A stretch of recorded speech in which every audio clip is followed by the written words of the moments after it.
దినోత్సవాన్ని పురస్కరించుకొని ఇక్కడికి విచ్చేసినటువంటి పెద్దలందరికీ అలాగే పాత్రికేయ మిత్రులందరికీ కూడా ఇక్కడ ఉన్నటువంటి ప్రతి ఒక్కరికి కూడా పేరు పేరున ధన్యవాదాలు. నిజామాబాద్ కళాకారులు అందరం కూడా మీ అందరికీ స్వాగతం తెలియజేస్తున్నా.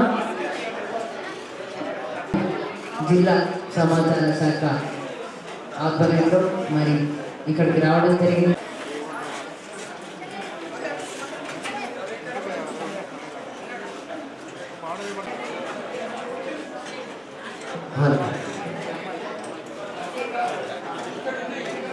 నిజంగా చెప్పాలంటే ఒక కొడుకు ఒక రుణమెట్ట తీర్చుకోనమ్మా చేతికర్రా నీ రుణమెట్ట తీర్చుకోనమ్మా చేతికర్రా నీ రుణమెట్ట తీర్చుకోనమ్మా చెట్టునయ్యి మళ్ళీ గంట చెట్టునయ్యి నిన్ను గంట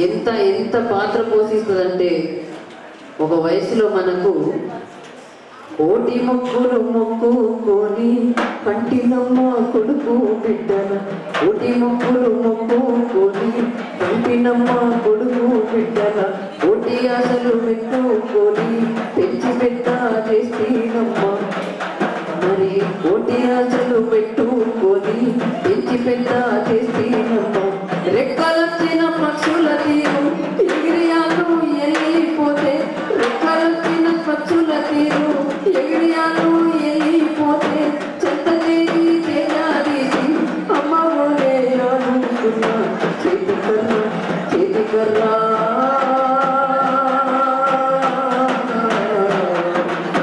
చేతికర్రా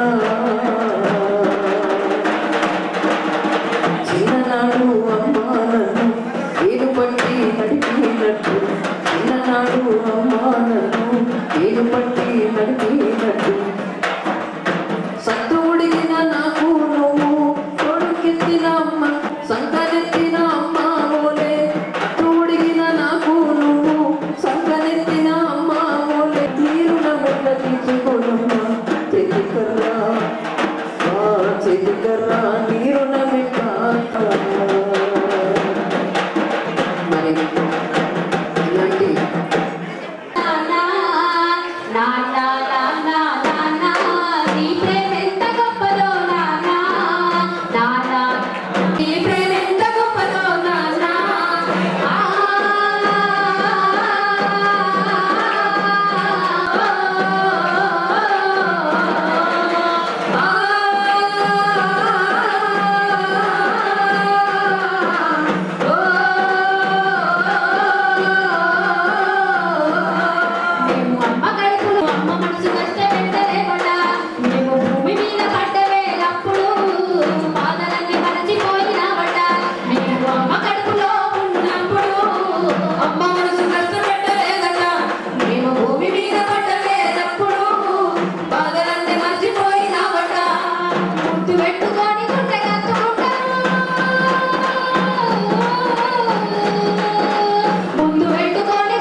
ఏ ప్రోగ్రామ్స్ జరిగినా కానీ ఎన్నోసార్లు పిల్లలు కూడా రారు.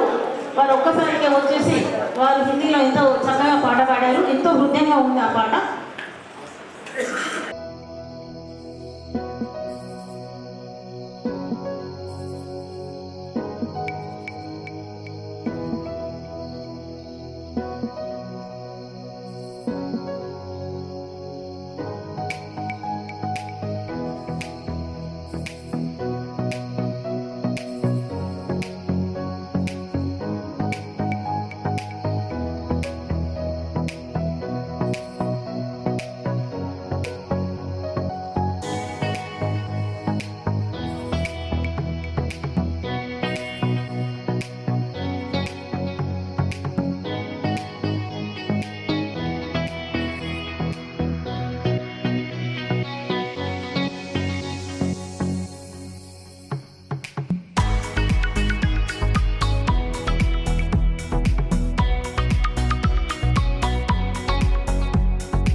కార్యక్రమానికి గౌరవనీయులు మన అధ్యక్షత వహిస్తున్నటువంటి నీతు కిరణ్ మేడం గారు, మన నగర్ మేయర్ గారు, ప్రథమ పౌరురాలు, వారికి నా యొక్క మనస్ఫూర్తిగా నమస్కారాలు తెలియజేస్తున్నాను. మా ఉమెన్ కమిషన్ ఇచ్చేసినటువంటి సుధాం లక్ష్మి గారు మా ఉమెన్ అండ్ చైల్డ్ వెల్ఫేర్ డిపార్ట్మెంట్లో ఉండే ప్రతి ఒక్క కార్యక్రమానికి తన వంతు పాల్గొంటూ మమ్మల్ని ఎంకరేజ్ చేస్తున్నటువంటి సుధాం లక్ష్మి గారికి నా యొక్క నమస్కారాలు తెలియజేస్తున్నాను. శ్రీ ఆంజనేయులు గారు రెడ్ క్రాస్ సొసైటీతో మాతో అనుబంధం కలిగినటువంటి వారికి నా యొక్క నమస్కారాలు. శ్రీ సుందూర్ సార్ వారు చేసిన వాళ్ళు ప్రతి ఒక్కరు ఈరోజు మీరు సంవత్సరం దాటితే నేను మనమందరం కూడా రిటైర్ అవుతాము, మనమందరం కూడా వయోవృద్ధుల కోవలకు వస్తాము. ఇటువంటి వయోవృద్ధుల కోసం ఒక ప్రత్యేకమైన రోజు జరుపుకోవడం నిజంగా చాలా సంతోషంగా ఉంది. ఇది ఎందుకు అంటే నేటి సమాజంలో చాలా వరకు మన విలువలన్నీ ఎక్కడికో పోతున్నాయి. ఒకప్పుడు జాయింట్ ఫ్యామిలీస్లో ఉన్నప్పుడు తల్లిదండ్రులకి ప్రతి ఒక్కళ్ళు సంబంధికులు, మన రిలేషన్స్, పెదనాన్న చిన్నాన్న, జాయింట్ ఫ్యామిలీస్ అందరూ తెలిసేవాళ్ళు. తాతలు, అమ్మమ్మలు, అమ్మ తరఫున తాతలు, నాయన తరఫున తాతమ్మలు, నాయనమ్మలు అందరూ కూడా మనకి పరిచయం ఉండేది. కానీ నేటి సమాజంలో అలాంటివేమి కూడా చాలా వరకు తగ్గిపోతుంది. ప్రపంచ వయోవృద్ధుల దినోత్సవము మనము 25 నుంచి 35 దాకా జరుపుకున్నాం. ఇప్పటిదాకా మా వాళ్ళు, మా సూపరింటెండెంట్ గారు అన్నీ కూడా వివరించారు. ఈ యొక్క కార్యక్రమంలో ఎంతగానో తోడ్పాటు చేసినటువంటి ఈ అసోసియేషన్స్, ఫోరమ్స్ అందరికీ మరోవారు మనస్ఫూర్తిగా వారందరికీ ధన్యవాదాలు తెలియజేస్తున్నాను. ఎందుకంటే నేటి మాకు ఒకవైపు పోషణ అంతిమ రోజులకు వచ్చింది, చివరికి నెలాఖరికి వచ్చింది. అక్కడ ప్రోగ్రామ్స్ కండక్ట్ చేయాలి, ఇక్కడ ప్రోగ్రామ్స్. సో టోటల్గా వాళ్ళకే అప్పచెప్పే, వాళ్ళనే వెళ్ళి అక్కడ చేయమంటే ఇంకా చాలా బాగా ఇండివిజువల్గా బ్రహ్మాండంగా చేశారు. సో వారందరికీ నా నమస్కారాలు. 24/9 నాడు ఫస్ట్ సమీకృత ఐడిఓసి ఆఫీస్లో మనం ఇనాగ్రల్ డే జరుపుకున్నాము.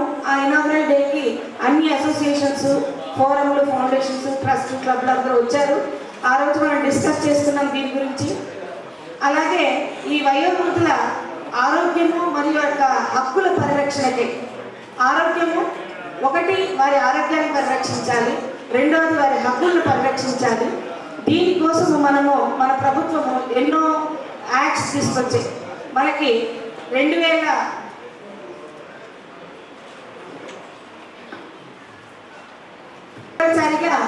పోషణ మరియు సంక్షేమ చట్టం అనేది వచ్చింది. ఆ తర్వాత 1956లో వయోవృద్ధులకు పోషణ బాధ్యత పిల్లలదే, వాళ్ళే ఎవరైతే వాళ్ళ పిల్లలు ఉన్నారో వాళ్ళ బాధ్యత అని చెప్పేసి ఒక చట్టం వచ్చింది. ఆ తర్వాత క్రిమినల్ ప్రొసీజర్ కోడ్ 1973లో 125 ప్రకారముగా ఖచ్చితంగా క్రిమినల్ ప్రొసీజర్ ఉన్నది. ఎవరైతే బాధ్యతాయుతమైనటువంటి పిల్లలు వారి తల్లిదండ్రులు పోషించకుంటే, దయచేసి కాస్త సైలెంట్గా ఉంటే వినిపిస్తుందమ్మా. విధంగా చట్టం ఉంది, సెక్షన్స్ ఉంటాయని చెప్పాము. మనకి బోధన నుంచి విచ్చేసినటువంటి రిటైర్డ్ మాస్టర్ ఒక అసోసియేషన్ పెట్టి ఎన్నో కార్యక్రమాలు చేయడమే కాకుండా ఇటు వారిని కూడా మనం ఏరి కోరి చూసి వాళ్ళని పికప్ చేయాలి. అటువంటి వారిలో రమేష్ గారు ఒకరు. చిన్నప్పుడు పిల్లలు నాయమ్మ నాయమ్మ అని కొట్లాడుకుంటారు. పెళ్ళయ్యాక, పెద్దలయ్యాక, ముసలాళ్ళైతే నీ అమ్మ అంటే నీ అమ్మ నువ్వు చూసుకో, నీ అమ్మ నువ్వు పెంచి పోషించంటారు. కానీ అది తప్పు. క్రిమినల్ కోడ్ ప్రకారము కన్న బిడ్డలదే తప్పకుండా పోషించవలసిన బాధ్యత ఉంది. పోషణ మరియు సంక్షేమ చట్టం ప్రకారంగా వారి సమస్య ఏంటో వారు చూడండి. మా పక్క వాళ్ళు, వారికి మందులు, వారికి సమయానికి, వారికి విశ్రాంతి తీసుకోవడానికి సరైన వసతి, అంతే కదా, అంతకుమించి వాళ్ళు ఏం కోరరు. అటువంటి పోషణను కూడా అందించలేనటువంటి పిల్లలు వాళ్ళు ఉన్నారంటే మరి ఈ సమాజం ఎటుపోతుందో చాలా బాగా వేస్తుంది. ఎందుకంటే గత సంవత్సరం రోజులుగా మేము మా జిల్లా కలెక్టరేట్లో ఒక అప్పీలేట్ అథారిటీగా మా డిస్ట్రిక్ట్ కలెక్టర్ గారు వచ్చినటువంటి పిటిషన్స్ అన్నీ సీనియర్ సిటిజన్ పిటిషన్స్ చూస్తున్నాము. ఆ పిటిషన్స్ వచ్చినప్పుడు, కౌన్సిలింగ్ వచ్చినప్పుడు మాకు అడిషనల్ కలెక్టర్ గారు లీగల్ పరంగా ప్రతి శనివారము మాకు అప్పీలేట్ ఏర్పాటు చేసినారు, కోర్టులు ఏర్పాటు చేసినారు. అడిషనల్ కలెక్టర్ ఎంపీ గారు నిర్వహిస్తారు. అట్లాంటప్పుడు వాళ్ళు మాట్లాడుతున్న మాటలు వింటే ఒక్కొక్కసారి చాలా చౌద్యంగా ఉంటుంది. తల్లిదండ్రులు ఎంతో ఇష్టపడి తమ ఆస్తుల్ని విభజించి పిల్లలకు అందరూ పంచివ్వగా పంచి ఇచ్చిన తర్వాత కూడా ఆస్తివంతుల పిల్లలే ఆస్తులు తీసుకొని కూడా తమ తల్లిదండ్రులు చూడటం లేదు. ఈరోజు ఆ తల్లిదండ్రులు నా ఆస్తి నేను రాసిచ్చింది నాకే ఇవ్వమనండి, లేదా నేను ఇచ్చిన ఇంటిని ఖాళీ చేయమనండి, నేను రెంటర్స్ పెట్టుకొని ఆ రెంట్తో నేను తింటాను, వీళ్ళు నాకు పెట్టకపోయినా సరే అని బతిమలాడుకుంటున్నారు. రీసెంట్గా ఇద్దరు ఆర్మూర్లో కూడా పెద్దవారు అప్పిలేట్లో వేశారు. సారు వారికి చట్ట ప్రకారము వారికి ఆదేశాలు కూడా ఇచ్చిన తర్వాత ఆ తండ్రి గారు స్వర్గస్థులైనారు. చాలా బాధేస్తుంది. ఆయన కడసారి సమయంలో కూడా ఆ పిల్లవాడు ఆ తండ్రిని చూసుకోలేదు. అంటే మీరు పాత సినిమా తాత మనోడు చూసుంటాడు. ఈరోజు వీరు తమ తల్లిదండ్రులకి ఏ సన్మానం చేస్తారో అదే సన్మానం వారికి మున్ముందు వాళ్ళ బిడ్డల ద్వారా జరుగుతుంది. అది గుర్తుపెట్టుకోవాలి. ఈరోజు మనం మన తల్లిదండ్రులను చూడలేదనుకోండి, రేపు మనల్ని మన తల్లిదండ్రులు చూడు, మన పిల్లలకి చూడు. అదే repeat. Cycle always will be going on moving. Cycle చక్రం తిరుగుతూ ఉంటుంది. ఈరోజు ఈ తల్లిదండ్రులు చూడు, రేపు అక్కడి నుంచి ఏదో పైసలు పంపిస్తాడు. పైసలు కాదు వాళ్ళకి కావాల్సింది, 2 మాటలు, 2 ప్రేమ. సో ఇటువంటి వాటి కోసం మనం ఎన్నో చేస్తున్నాం. మాకు ఒక క్వశ్చన్ కూడా తయారు చేసి మేము గ్రూప్లో కూడా పెట్టాము. ఎక్కడెక్కడైతే ఈ అసోసియేషన్స్ ఉన్నాయో అసోసియేషన్కి వెళ్ళినప్పుడు వారందరితో వీటి గురించి డిస్కస్ చేయండి. మనకి చట్టంలో ఒక మాట ఉంది, దయచేసి పెద్దలు ఇంతమంది ఉన్నారు, తమ బిడ్డలకే మీరు చేసిన సంపాదించిన ఏ ఆస్తి అయినా ఆ ఆస్తి కూడా వారు ఏం చేయాలంటే ఒక క్లాజ్ రాయాలి. నా తదనంతరమే ఈ యొక్క ఆస్తిపై సర్వ హక్కులు నా పిల్లలకు సమానంగా వర్తించును. నన్ను ఏదైనా ఒక కారణం చేత చూడనట్లయితే ఇది నలివేట్ అవుతుంది. అంటే ఈ యొక్క చట్టం కింద నేను చేసిన రిజిస్ట్రేషన్ వాళ్ళకి చెల్లదు అని ఒక క్లాజ్ రాయాలి. ఆ క్లాజ్ కనుక రాసి ఉంటే మన అడిషనల్ కలెక్టర్ సార్ అదే అన్నారు, మనం ఏం చేయగలము యాజ్ పర్ చట్టం ఇప్పుడు అంటే నెలకు 1000 రూపాయలు నెలసరి వారికి తల్లికి భృతి మరియు వారికి 1,00,000 రూపాయలు డిపాజిట్ చేయించడం అంటే మన చట్ట ప్రకారము లీగల్గా మనం చేయించగలం. బలవంతానైనా సరే ఆ పిల్లల నుంచి మనం తల్లిదండ్రులకు చేయగలము. ఒకవేళ వారు కనుక రిజిస్టర్ చేసేసారనుకోండి, రిజిస్టర్ చేసినప్పటికీ కూడా ఆ రిజిస్ట్రేషన్ కూడా రద్దు చేసి తిరిగి తండ్రి గారి పేర్లకి రాసే అవకాశాలు ఉన్నాయి. కానీ ఇది కొంచెం కష్టం, టైంతో కూడిన పనులు. కాబట్టి అందరూ వయోవృద్ధులు, తల్లిదండ్రులు, అమ్మలారా, అయ్యలారా మీరు మేల్కొనండి. మీ పిల్లల్ని ఇప్పటి నుంచి విలువలతో పెంచండి, పోషించండి, వారికి తెలియజేయండి. ఒక క్లాస్ రాయండి, బ్రతికున్నప్పుడే నేను ఆస్తులు పంచినప్పటికీ రేపు నా తదనంతరమే ఈ ఆస్తి మీద సర్వాహకులు మీకు వర్తిస్తుంది. నన్ను ఏ కారణం చేతైనా చూడనట్లయితే ఆ యొక్క ఆస్తి హక్కు మొత్తం తండ్రికే వర్తిస్తుంది, అతనికి రాసి ఇచ్చిన రిజిస్ట్రేషన్ కూడా చెల్లదు అని ఒక్క మాట దయచేసి అందరూ రాయించండి. అడ్వకేట్స్ అందరికీ కూడా తెలిసినప్పటికీ మీరు ఒక్క నుంచి చెప్పండి, వాళ్ళు రాయరు. ఏ విషయమైనా సరే నేడు ఇంతమంది వయోవృద్ధులు జమ కావడం అంటే చాలా గొప్పతనం. ఎందుకంటే మనము రిపీటెడ్గా చెప్తున్నాము. 1వ తారీఖు పోయిన సంవత్సరం కూడా ఫస్ట్ నాడు మనం జరుపుకోలేకపోయాం, 5వ తేదీ నాడు జరుపుకున్నాం, తర్వాత పబ్లిక్ హాలిడేస్ రావటాల. అయితే ఇప్పుడు కూడా మనం రిక్వెస్ట్ చేసేది ఏంటంటే ప్రతి సంవత్సరం ఒక్కరోజు జరుపుకోవడం కాదు, 365 రోజులు తమ తల్లిదండ్రులని చూసుకోవాలి. మనం గాలి ఎట్లా పీలుస్తున్నాం, అన్నం ఎట్లా తింటున్నాం, మన తల్లిదండ్రులు కూడా అట్లాగే అన్నం. మీరు ఒకవేళ బయట దేశాల్లో ఉన్నా, మరే ప్లేస్ ఉద్యోగరీత్యా దూరం ఉన్నా తప్పకుండా వారి తల్లిదండ్రుల బాగోగులు చూసుకోవాలి. యోగక్షేమాలు ఎవరో ఒకరిని అరేంజ్మెంట్ చేయాలి. కడసారి వయస్సులో వారు మీకు ఇచ్చే ఆశీర్వాదమే మీకు రేపు శ్రీరామ రక్ష. ఆ ఒక్క మాట మీరు మర్చిపోకండి. ఈ విషయంలో నా పర్సనల్ ఎక్స్పీరియన్స్ ఒక చిన్న మాట చెప్పదలుచుకున్నాను. మా నాన్నగారు 9 మంది, 4 మగపిల్లలు, 5 ఆడపిల్లలు. ఆ భయంతో మా నాన్నగారు 2 పిల్లల మీద ఆ పిల్లలు మా నాన్నగారు ఒకడే ఆ రోజుల్లో ఓల్డ్ బిఏ మన ప్రకాశం బ్యారేజ్ బ్రిడ్జ్ కూడా కట్టించారు అప్పుడు. సో ఆ రోజుల్లో ఓల్డ్ బిఏ అయినా ఆయన మా కుగ్రామంలో 2 పోర్షన్ ఇల్లు కట్టించారు అప్పట్లోనే స్లాబ్ వేసి. ఒక ఇంట్లో మా నాయనమ్మ ఉండేది, ఒక ఇంట్లో అద్దెకిచ్చేది. ఆ అద్దె తీసుకొని మా నాయనమ్మ బతికేది. ఎప్పటి నుంచి అయితే నాన్న ఎందుకు ఎవరు అందరూ ఆస్తులు తీసుకున్నారు కదా, మీరే ఎందుకు కట్టించి ఉంచారని అంటే ఆయన ఒకటే మాట అన్నారు, ఏనాడైతే నేను ఇల్లు కట్టి మా అమ్మకి ఆశ్రమం ఏర్పాటు ఆ పక్కన అద్దె తీసుకుని తినేటట్టుగా ఏర్పాటు చేశాను, ఆ రోజు నుంచే నాకు డిపార్ట్మెంట్లో కానీ ఉద్యోగంలో కానీ నాకు అభివృద్ధి కనిపించింది, బర్కత్ కనిపించింది. నా అమ్మకు ఆశీర్వాదమే నాకు ఈనాడు బర్కత్ వచ్చింది అని అన్నారు. ఆయనతో పాటు వాళ్ళందరూ ఐఏఎస్ అయ్యారు. మా నాన్నగారు చదివినప్పుడు ఓల్డ్ బిఏ ఆ రోజుల్లో. సో సెంట్రల్ గవర్నమెంట్ ఉద్యోగం చేసి రిటైర్ అయినారు. చాలామంది ఉద్యోగాలు చేస్తూ కూడా ఎన్నో అవస్థలు పడ్డారు, కానీ ఆయన కడసారి వరకు కూడా వారి తండ్రిని చాలా బాగా చూసుకున్నారు. అదేవిధంగా నేను కూడా మా అమ్మ నాన్నని బంజారాస్లో ఉంటారు హైదరాబాద్లో, వారికి ఒక మనిషిని ఏర్పాటు చేసి, ఒక సెక్యూరిటీ, ఒక డాక్టర్ నర్స్ని ఏర్పాటు చేసి, తిండి వసతులు అన్నీ కూడా ఏర్పాటు చేశాను. వారు చివరికి కూడా లాస్ట్ నేను ఉద్యోగంలోనే ఉన్నాను, నన్ను ఢిల్లీ పొమ్మన్నారు. ఆయన దిక్కులు చూస్తున్నారు, ఎందుకో అర్థం కావట్లేదు, అరగంట నుంచే అన్నారు. నన్ను ఎయిర్పోర్ట్ పంపించారు ఢిల్లీకి వెళ్ళమని. ఎయిర్పోర్ట్ నుంచి నాకు ఏదో సమాచారం, అమ్మ నాన్న కళ్ళు తిరిగేసి చూస్తున్నాడు, ఏదో చూస్తున్నాడు, అర్థం కావట్లేదు అనేసరికి నాకు స్ట్రైక్ అయిపోయింది. మనం ఢిల్లీ వెళ్ళాల్సిందాన్ని, చెకప్ కూడా అయిపోయింది, కానీ సెకండ్ చెకప్ అయిపోయి ఇక చిన్న ట్రామ్లో ఎక్కాలి నేను ఎయిర్పోర్ట్ ఫ్లైట్లోకి ఎక్కడానికి. అప్పుడు నాకు మెసేజ్ రాగానే మా కమిషనర్ జనరల్ నుంచి వచ్చేసాను, అందుకున్నాను మా నాన్నగారిని. సో ఆయన ఎక్స్పెక్టేషన్ తన బిడ్డని చూస్తున్నాడు అనమాట చుట్టుపక్కల. ఎల్లప్పుడూ వారికి ప్రతి ఒక్క కార్యక్రమం ఒక పెళ్లిలాగా జరిపాము. ఒక ప్రొజెక్టర్ పెట్టి ఆయన సినిమాలు, ఆయన నాటకం చేసేవారు. ఆయన సినిమాలు, ఆయన నాటకాలన్నీ కూడా ప్రొజెక్టర్లు, ఆయన స్కూల్ ఫ్రెండ్స్ అందరినీ పిలిపించి ఏర్పాటు చేశాను. ఇప్పటికీ నేను మరవలేను ఆ సాంగ్తో సహా నాకు. సో వారి ఆశీర్వాదంలో నేను నెక్స్ట్ ఏడీ అయ్యాను, తర్వాత డీడీ అయ్యాను.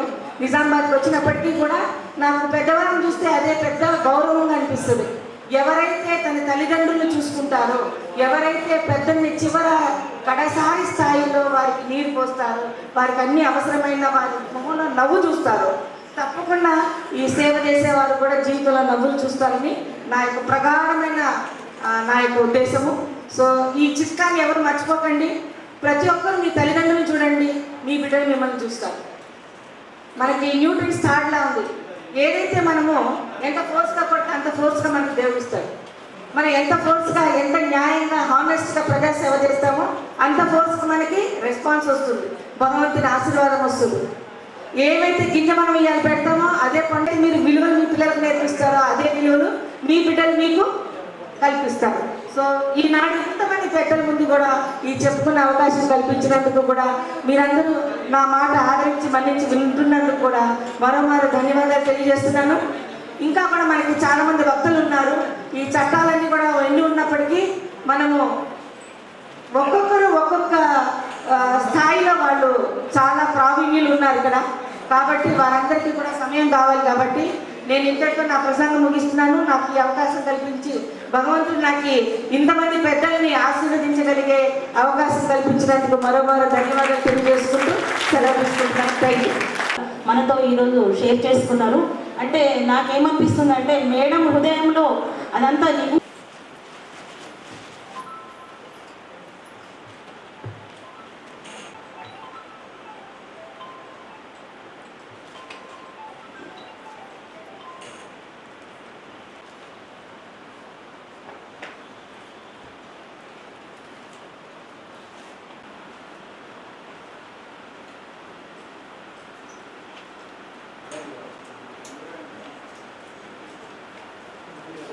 థ్యాంక్ యూ విద్యా ఫర్ ట్రాన్స్జెండర్స్ డిపార్ట్మెంట్కు సంబంధించి ఈరోజు ప్రపంచ వృద్ధుల దినోత్సవాన్ని జరుపుతున్నందుకు ఇక్కడికి విచ్చేసినటువంటి మొదటిగా ఇక్కడికి విచ్చేసిన పెద్దలందరికీ కూడా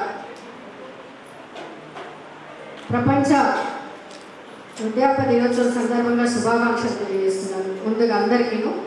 తర్వాత ఈ ముఖ్యంగా నాతో పాటు స్టేజ్ మీద ఉన్నటువంటి ప్రముఖులందరూ, ఎందుకంటే చాలా టైం పడుతుంది, మహిళా కమిషన్ మెంబరు, అలాగే స్మితా మేడం గారు, రసుబి మేడం గారు, ఇక్కడ ఉన్నటువంటి పెద్దలందరికీ కూడా ఇక్కడికి విచ్చేసిన ప్రతి ఒక్కరికి కూడా నమస్కరిస్తూ, ఇలా ప్రతి సంవత్సరం కూడా అధికారికంగా కార్యక్రమాలు జరుపుకుంటున్నాం. అది కూడా మనకు అధికారికంగా ఈ కార్యక్రమం జరుపుకోవడం అనేది కూడా ఇంకా చాలా అదృష్టంగా భావించాలి. ఏదైతే డిపార్ట్మెంట్ నుంచి రసూల్ బి గారు చేస్తున్నటువంటి కార్యక్రమాలు చాలా అద్భుతం. మొన్ననే ఒక కార్యక్రమం జరిగింది, ఇప్పుడు మళ్ళీ సంవత్సరం పడతా కూడా చాలా కార్యక్రమాలు, చాలా ఏది ఇచ్చినా కూడా చాలా అద్భుతంగా కార్యక్రమాలు నిర్వహిస్తున్నారు. మరి ఈరోజు ముఖ్యంగా పెద్దల గురించి చెప్పాలంటే వృద్ధుల అనుభూతి కావడం లేదు. ఎందుకంటే మనిషి పుట్టినవాడు గిట్టక తప్పదు, ప్రతి మనిషికి కూడా ఈ రోజు రాక తప్పదు, అందరి జీవితంలో కూడా. అది ఎప్పటికైనా కూడా అందరూ ఫేస్ చేయాల్సిందే. ఒక అంటికి నన్ను అడిగితే నిజంగా మీరంతా అదృష్టవంతులు. ప్రాబ్లమ్స్ ఏవి ఉన్నా కూడా, హెల్త్ కానీ ఇంట్లో కానీ ఏవి ఉన్నా కూడా మీరు ఈ వయసు వరకు ఉండి మీరు మా కళ్ళ ముందు కనబడుతున్నారు. రేపు తర్వాత 10 ఏళ్ల తర్వాత చూసుకుంటే ఈ వృద్ధాప్యం అనేది అసలు కనబడదేమో, అసలు ఎవరు ఉండరేమో అనిపిస్తుంది. అవునా కదా?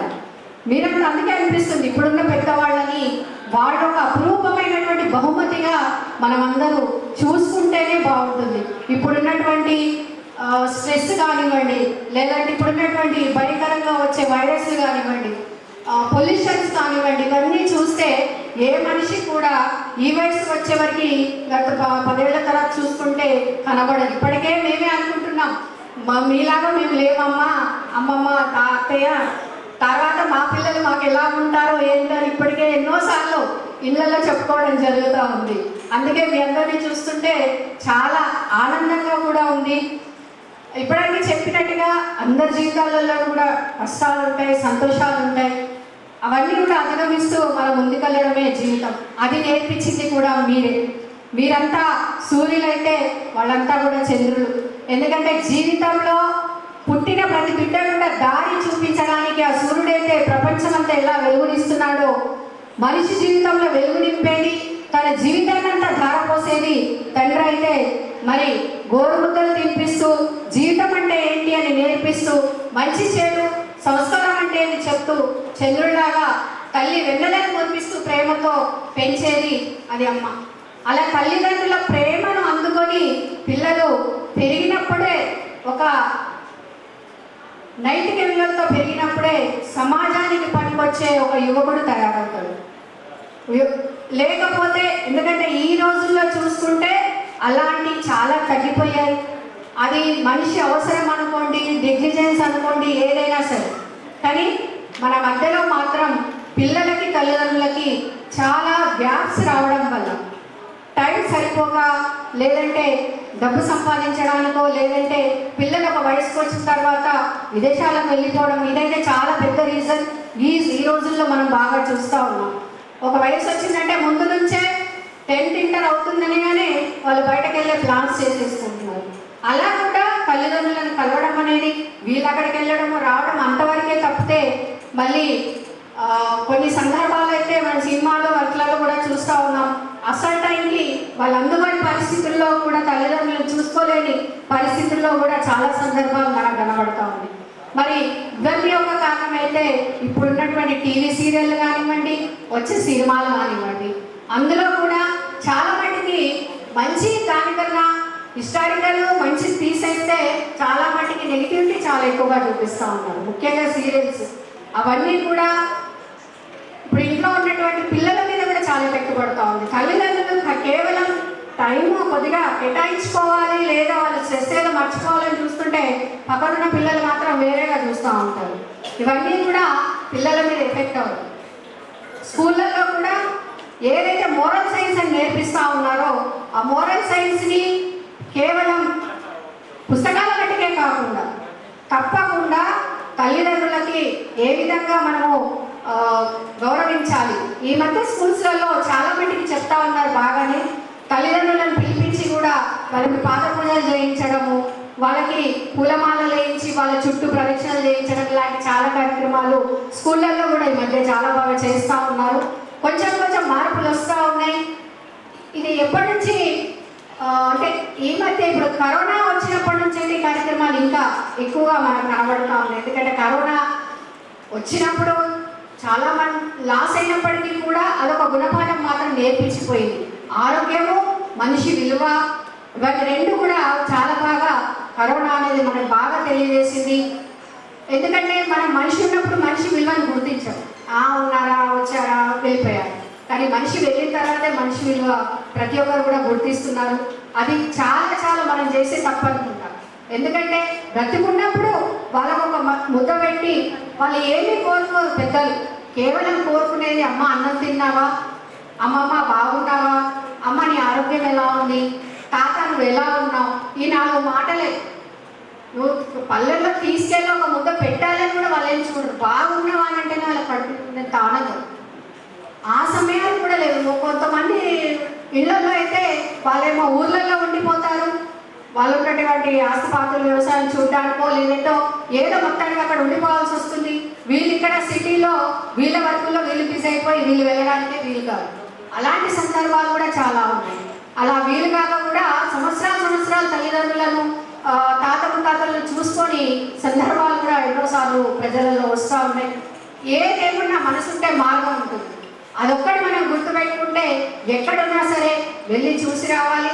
దగ్గర ఉంటే మాత్రం వాళ్ళని చంటి పిల్లల్లాగా, ఎందుకంటే పెద్దవాళ్ళంటే వాళ్ళ పిల్లలతో సమానం. మనం పిల్లలుగా ఉన్నప్పుడు ఏ విధంగా అయితే కంటికి రెప్పలా కాపాడుకొని మనకి ఈ స్థాయికి తీసుకొచ్చారో మరి వాళ్ళకి మనం అలాగే ఆసరాయి మనం కూడా వాళ్ళని వారి చివరి దశ వరకు కూడా వాళ్ళని చల్లగా కాపాడుకునే బాధ్యత పిల్లలుగా మనందరికీ ఉంది. అది మన పర్సనల్గా మనం చేయాల్సిన పనులైతే మరి ప్రభుత్వం తరఫు నుంచి కూడా వచ్చిన ప్రభుత్వం వల్ల ఏదైనా కొత్త గొప్ప వృద్ధులకు చేస్తూనే ఉన్నారు. మహిళా శిశు సంక్షేమ శాఖ నుంచి కూడా చాలా కార్యక్రమాలు చేస్తూ ఉన్నారు. ఇప్పుడు అంకులు కూడా ఒక మాట చెప్పారు, మరి బస్సులలో ఫ్రీ ప్రయాణం అనేది నిజంగా కూడా చాలా అవసరం. ఎందుకంటే పెన్షన్ ఇచ్చిన 2000 కూడా అప్పుడు ఇచ్చిన ప్రభుత్వం పెట్టిన 2000 పెన్షన్ ముందు 200 ఉండింది, ఇప్పుడు 2000 అయింది. ఆ 2000 పెన్షనే సాగుతూ ఉంది. ఒకవేళ నిజంగానే ఫ్రీ బస్ పెడితే మాత్రం తప్పకుండా ఆ 2000 మీకు ఎక్కడికైనా వెళ్ళడానికి అవి సేవ్ అయితే మీకు ఇంకా వేరే పనులకు అవి ఉపయోగపడతాయి. అది చాలా మంచి పాయింట్. అలాగే మరి 4000 అవ్వాలని మేము కూడా అందరం ఎదురు చూస్తూ ఉన్నాము. ఈ విధంగా ఇక ముందు కూడా వచ్చే ప్రభుత్వాలని మిమ్మల్ని దృష్టిలో పెట్టుకొని ఇంకా మంచి అవకాశాలు మంచి స్కీమ్స్ మీకోసం ఇంకా తీసుకురావాలని చెప్పేసి కోరుకుంటూ మీ అందరూ కూడా ఆరోగ్యంగా చల్లగా ఉండండి. మీ ఆశీర్వాదం మాకు కావాలి. ఎందుకంటే నేను కూడా 15 సంవత్సరాల కిందటి తల్లిదండ్రులను కోల్పోయాను. మీ అందరినీ అంటే ఇక్కడే కాదు ఎక్కడ పెద్దవాళ్ళని చూసినా కూడా ఫస్ట్ వాళ్ళే నాకు గుర్తుకొస్తారు. మీ ఆశీర్వాదం ఎప్పుడు కూడా మాలాంటి వాళ్ళందరి మీద కూడా ఉండాలి. మీకు కూడా ఆరోగ్యంగా ఉంటూ మళ్ళీ వచ్చే మన వృద్ధుల దినోత్సవం సందర్భంగా మళ్ళీ కలుసుకుందాం. మీరంతా ఇంకా ఆరోగ్యంగా ఇంకా మంచిగా ఉండి మీ పిల్లల్ని పాపల్ని చల్లగా చూసుకోవాలని చెప్పేసి కోరుకుంటున్నాను. Thank you.